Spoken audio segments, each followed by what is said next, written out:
आइए आगे है न्यूट्रॉन की खोज।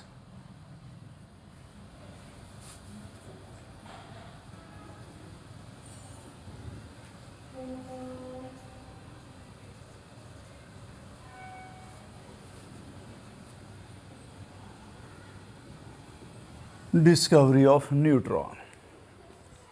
सन 1932 में अंग्रेज वैज्ञानिक थे जेम्स चैडविक।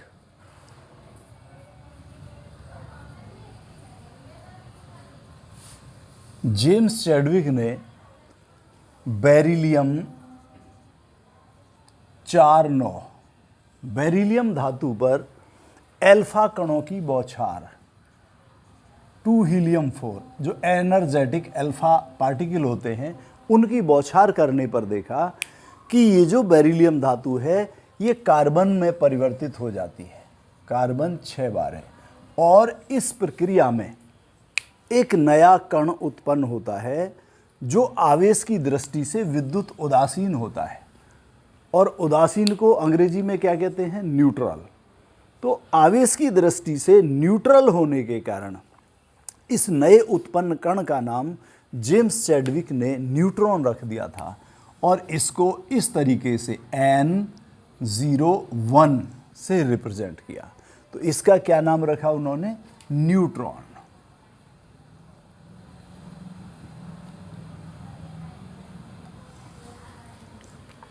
एक बार फिर जानिए, अंग्रेज वैज्ञानिक थे इंग्लैंड के जेम्स चैडविक। इन्होंने 1932 में एक एक्सपेरिमेंट किया। उन्होंने बेरिलियम धातु पर एनर्जेटिक अल्फा पार्टिकल्स की बौछार करने पर देखा कि बेरिलियम धातु किस में परिवर्तित हो जाती है? कार्बन में। और इस प्रक्रिया में एक नया कण उत्पन्न होता है जो आवेश की दृष्टि से न्यूट्रल होता है, विद्युत उदासीन होता है। तो न्यूट्रल होने के कारण इस कण का, नए कण का नाम जेम्स चैडविक ने क्या रख दिया था? न्यूट्रॉन। और बताया कि न्यूट्रॉन भी इलेक्ट्रॉन और प्रोटॉन की तरह प्रत्येक तत्व का मूल कण होते हैं, अर्थात प्रत्येक पदार्थ में पाए जाते हैं। इसको न्यूट्रॉन को N या N01 से प्रकट करते हैं। इसका द्रव्यमान हाइड्रोजन के नाभिक के लगभग बराबर होता है। तो इस तरीके से परमाणु के ये 3 मूल कण होते हैं, इलेक्ट्रॉन, प्रोटॉन और न्यूट्रॉन। समझ आ गया होगा। अब यहाँ से आगे आप देखेंगे एक बहुत इंपॉर्टेंट चीज है, इकाई आवेश।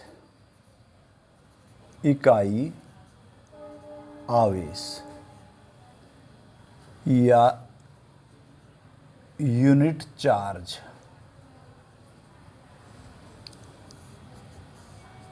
इसको समझिए।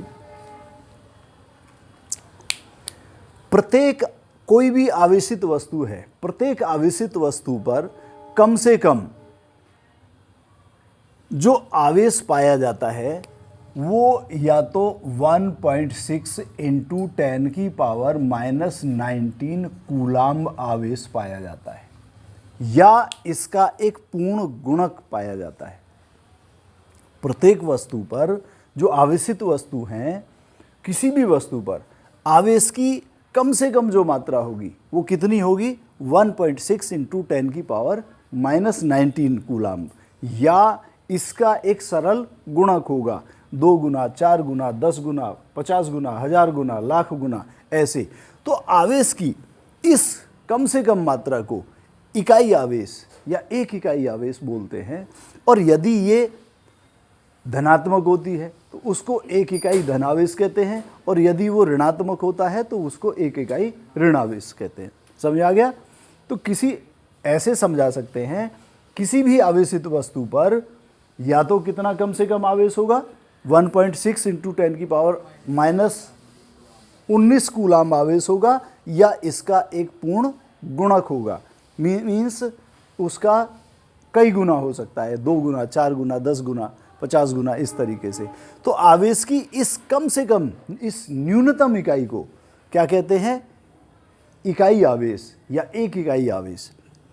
यदि एक इकाई आवेश एक इकाई धन आवेश।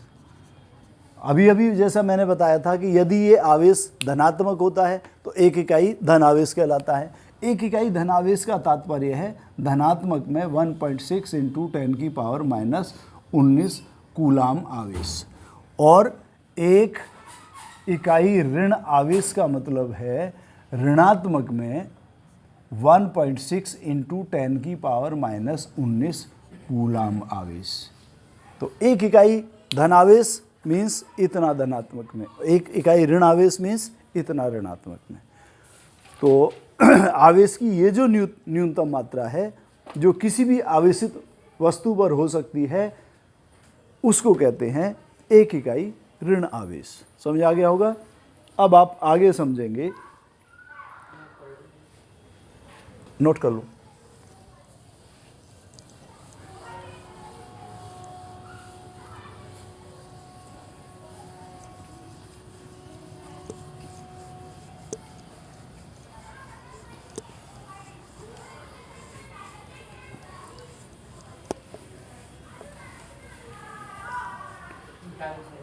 बिठा दें। तो देखिए, डिफाइन करना जो है सरल शब्दों में यही है कि किसी भी आवेशित वस्तु पर कम से कम इतना या इसका एक पूर्ण गुणक आवेश होता है। इसलिए आवेश की इस न्यूनतम इकाई को क्या कहते हैं? एक इकाई आवेश।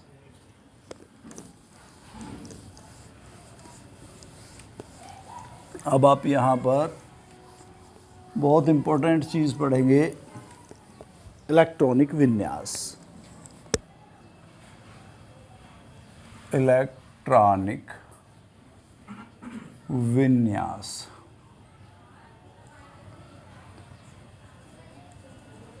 Electronic configuration. Electronic configuration, electronic विन्यास। देखिए, परमाणुओं के विभिन्न ऊर्जा स्तरों में इलेक्ट्रॉनों का वितरण कहलाता है इलेक्ट्रॉनिक विन्यास। आप जानते हैं कि परमाणु का जो नाभिक होता है उसमें प्रोटॉन और न्यूट्रॉन होते हैं।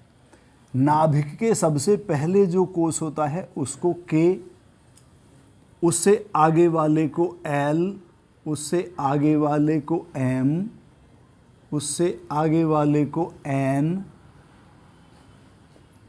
ओ, पी, क्यू, इस तरीके से इनके नाम हैं के, एल, एम, एन, ओ, पी, क्यू। या संख्या से के को 1 से, एल को 2 से, 3 से, 4 से, 5 से, 6 से और 7 से। इस तरीके से जो नाभिक के सबसे नज़दीकी कोष होता है या सेल होता है उसको किससे रिप्रेजेंट करते हैं? के से। तो ये इनको कई नाम हैं, कोष भी कहते हैं इनको, सेल भी कहते हैं इन्हीं को, और मुख्य ऊर्जा स्तर भी इन्हीं को कहते हैं। तो अलग अलग राइटर्स की किताब में देखेंगे इनके अलग अलग नाम हैं, तो कन्फ्यूज़न ना हो जाए आपके अंदर, इसलिए मैंने आपको ये बताया है। तो अभी अभी मैंने आपको बताया इलेक्ट्रॉनिक विन्यास। परमाणुओं के विभिन्न ऊर्जा स्तरों में इलेक्ट्रॉन का जो वितरण होता है वो ही कहलाता है इलेक्ट्रॉनिक विन्यास। इलेक्ट्रॉनिक विन्यास के संबंध में सबसे पहले बोहर और बरी नामक ये 2 साइंटिस्ट हुए हैं। क्या नाम है? बोहर व बरी। इन्होंने कुछ नियम दिए थे और ये नियम कहलाते हैं बोहर बरी के इलेक्ट्रॉनिक विन्यास संबंधी नियम या इलेक्ट्रॉनिक विन्यास संबंधी बोहर बरी के नियम। इन नियमों के आधार पर लगभग सभी तत्वों के सही इलेक्ट्रॉनिक विन्यास प्राप्त किए गए हैं। मुख्यतः 5 नियम हैं। ये कभी भी नियम परीक्षा में नहीं आते, लेकिन आपको ये आना चाहिए, समझ में आने चाहिए, याद होने चाहिए। क्या है मुख्य नियम? आप समझ लीजिए, ध्यान करें, शब्दों पे ध्यान से सुने। पहला नियम है कि किसी भी कोष में इलेक्ट्रॉनों की अधिकतम संख्या 2n² के अनुसार हो सकती है। किसके अनुसार? 2n² इसके अनुसार हो सकती है। जहाँ पर n है उस कोष की संख्या या मुख्य क्वांटम संख्या। इस हिसाब से जो पहला के कोष है उसमें अधिकतम के कोष में इलेक्ट्रॉन की संख्या हो जाएगी, के कोष में इलेक्ट्रॉनों की संख्या हो जाएगी 2 गुना, क्योंकि पहला है के कोष, तो 2 गुना 1 का स्क्वायर कितना हो जाएगा, 1 का स्क्वायर 1 ही रहेगा, उस 1 में 2 की गुणा करेंगे तो कितना हो गया 2। अब आप देखिए दूसरा, इसी में जो दूसरा कोष है एल कोष में इलेक्ट्रॉन की संख्या 2 गुना 2 का स्क्वायर कितनी हो जाएगी, अधिकतम 8 इलेक्ट्रॉन। तीसरा एम कोष है, उसमें अधिकतम इलेक्ट्रॉन की संख्या 2 गुना 3 का स्क्वायर कितना हो जाएगा 18, 3 तिया 9 और 9 दूनी 18। और एन कोष में 2 गुना 4 का स्क्वायर, ये हो जाएगा अधिकतम 32। तो पहला नियम कहता है कि किसी भी कोष में इलेक्ट्रॉन की अधिकतम संख्या 2n स्क्वायर के अनुसार हो सकती है। इस नियम के अनुसार पहले के कोष में अधिकतम 2 इलेक्ट्रॉन, दूसरे एल कोष में अधिकतम 8 इलेक्ट्रॉन, तीसरे एम कोष में अधिकतम 18 इलेक्ट्रॉन और चौथे एन कोष में अधिकतम 32 इलेक्ट्रॉन हो सकते हैं, इससे ज़्यादा नहीं हो सकते। दूसरा नियम क्या है, दूसरे में वो कहता है कि ये जरूरी नहीं है कि 2n स्क्वायर के अनुसार ही हों, ऐसे ही भरे जाएं।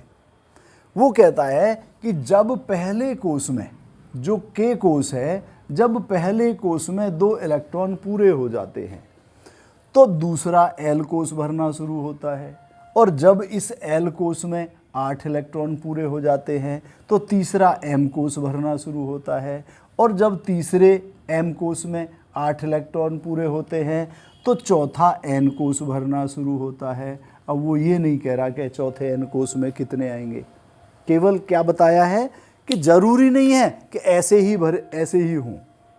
जैसे ही पहले के कोष में 2 इलेक्ट्रॉन पूरे होते हैं तो दूसरा एल कोष भरना शुरू हो जाता है। जब इस दूसरे एल कोष में 8 इलेक्ट्रॉन पूरे हो जाते हैं तो तीसरा एम कोष भरना शुरू होता है, और जब तीसरे एम कोष में 8 इलेक्ट्रॉन पूरे हो जाते हैं तो चौथा एन कोष भरना शुरू होता है। तो अभी यहाँ पर आपको याद रखने की जरूरत है कि तीसरे कोष में 8 इलेक्ट्रॉन पूरे होते ही कौन सा भरा जाएगा, चौथा। अब देखिए तीसरा नियम क्या है। तीसरा नियम भी बहुत इंपॉर्टेंट है। इसमें बताया गया है कि सबसे बाहरी कोष में 8 इलेक्ट्रॉन से अधिक, और उससे जो भीतर का है उसमें 18 से अधिक नहीं हो सकते। सबसे बाहर का यदि n है तो उससे भीतर का n-1 हुआ, n से 1 कम। यदि n 5 है तो n-1 कितना हो गया, 4। समझ में आ गया कि सबसे बाहरी कोष में अधिकतम कितने हो सकते हैं, 8, और उससे भीतर के में कितने हो सकते हैं, 18। केवल पैलेडियम PD46 को छोड़कर, ये अपवाद है 46, इसको छोड़कर अन्य किसी भी तत्व के सबसे बाहरी सेल में 8 इलेक्ट्रॉन से अधिक नहीं होते। इसके में होते हैं केवल, कितने होते हैं, याददाश्त के लिए रखना, 2, 8, 18, 18, 18 और 18 36, और 10 कितने हो गए, 40। तो सबसे बाहरी कोष में कितने हुए, इसके में 18। केवल ये अकेला यूनिक एक तत्व है जिसके बाहरी सेल में 8 से अधिक इलेक्ट्रॉन होते हैं। क्लियर हो गया। तो तीसरा पॉइंट हुआ आपका कि सबसे बाहरी कोष में 8 इलेक्ट्रॉन से अधिक, और उससे भीतर के कोष में 18 इलेक्ट्रॉन से अधिक नहीं होते, केवल पैलेडियम 46 को छोड़कर, क्योंकि अपवाद है, अन्य किसी में भी 8 से ज़्यादा नहीं होते। अब देखिए इसके बाद है चौथा नियम। चौथा नियम कहता है कि सबसे बाहरी कोष में 2 इलेक्ट्रॉन से अधिक तब तक नहीं हो सकते जब तक कि इससे भीतर का पूर्ण ना भर जाए, कंप्लीट ना हो जाए। सबसे बाहरी में कितने से ज़्यादा नहीं हो सकते, 2 से ज़्यादा, अर्थात n, जो बाहरी कोष है कौन सा है, n, सबसे बाहर का n मान लेते हैं, स्मॉल n, तो उससे भीतर का कौन सा हुआ, n-1। तो जब तक सबसे बाहरी कोष में 2 इलेक्ट्रॉन पूरे नहीं हो जाते, ऐसा नहीं है, वो कह रहा है चौथे नियम में कि सबसे बाहरी कोष में 2 इलेक्ट्रॉन से ज़्यादा तब तक नहीं हो सकते जब तक कि इससे भीतर का कंप्लीट ना हो जाए। ये है, समझ आ गया। अब देखिए पांचवा नियम और लास्ट, इसमें बताया गया है कि सबसे बाहरी कोष में 2 से अधिक और उससे भीतर के में 9 से अधिक तब तक नहीं हो सकते जब तक कि इससे भीतर का 2n स्क्वायर के अनुसार पूर्ण ना हो जाए। अर्थात सबसे बाहरी अगर n है तो उसमें 2 से अधिक और n-1 जो है उसमें 9 से अधिक तब तक नहीं हो सकते जब तक कि सबसे बाहरी से जो दूसरा भीतर का है, ये तो पहला भीतर का हुआ, ये दूसरा, अर्थात n-2 कोष किसके अनुसार पूरा ना हो जाए, 2n स्क्वायर नियम के अनुसार पूरा ना हो जाए, तब तक सबसे बाहरी कोष में 2 इलेक्ट्रॉन से ज़्यादा नहीं हो सकते और उससे भीतर के में 9 से अधिक नहीं हो सकते। क्लियर हो गया। अब अगर इनमें से कोई भी नियम आपको अच्छी तरीके से ध्यान नहीं है तो आप बेहिचक पूछें, मैं वही नियम बता दूंगा आपको। एक बार फिर दोहरा देता हूं, ध्यान करें। पहला नियम है, ध्यान करना, ये परीक्षा में कभी नहीं आएंगे लिखने के लिए आपको, लेकिन इलेक्ट्रॉनिक विन्यास करने के लिए ये जरूरी है, याद रखना। पहला नियम है कि किसी भी कोष में अधिकतम इलेक्ट्रॉन की संख्या कितनी हो सकती है, 2n स्क्वायर के अनुसार, जहां पर स्मॉल n क्या है, मुख्य क्वांटम संख्या या कोष की संख्या। इस नियम के अनुसार जो पहला K कोष है उसमें अधिकतम 2 इलेक्ट्रॉन, दूसरे L में अधिकतम 8 इलेक्ट्रॉन, तीसरे M में अधिकतम 18 इलेक्ट्रॉन और चौथे N में अधिकतम 32 इलेक्ट्रॉन। दूसरे नियम में वो कह रहा है कि ये आवश्यक नहीं है, जैसे ही पहले कोष में 2 इलेक्ट्रॉन पूरे होते हैं दूसरा L कोष भरना शुरू हो जाता है। यानी इस नियम का अगले में ही क्या किया, खंडन किया।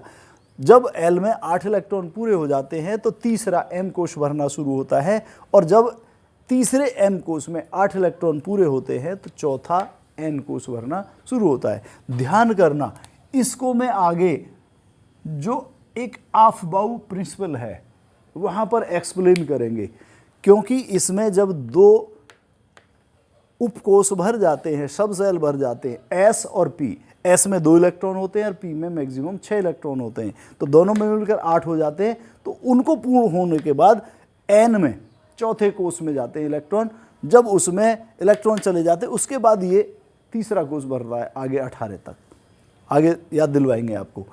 तो ये समझ में आ गया। तीसरा कह रहा है कि सबसे बाहरी कोष में 8 इलेक्ट्रॉन से अधिक और उससे भीतर के में 18 इलेक्ट्रॉन से अधिक नहीं हो सकते, केवल पैलेडियम 46 को छोड़कर, क्योंकि अकेला ये अपवाद है जिसके सबसे बाहरी कोष में 8 से ज़्यादा इलेक्ट्रॉन है, अन्य किसी में 8 हो सकते हैं लेकिन 8 से ज़्यादा नहीं है। चौथा नियम है कि सबसे बाहरी कोष में 2 इलेक्ट्रॉन से ज़्यादा तब तक नहीं होंगे जब तक कि उससे भीतर का कोष कंप्लीट ना हो जाए, पूर्ण ना भर जाए। और लास्ट का नियम है सबसे बाहरी N कोष में 2 इलेक्ट्रॉन से अधिक और उससे भीतर के अर्थात n-1 में 9 से अधिक इलेक्ट्रॉन नहीं तब तक नहीं हो सकते जब तक कि इससे भीतर के अर्थात n-2 कोष 2n स्क्वायर के अनुसार कंप्लीट नहीं हो जाता है, तब तक इसमें 2 से अधिक नहीं होंगे, इसमें 9 से अधिक नहीं होंगे। समझ आ गया। तो ये सब नियम हो गए हैं। अब आपको इन नियमों के आलोक में एक एक करके बताएंगे।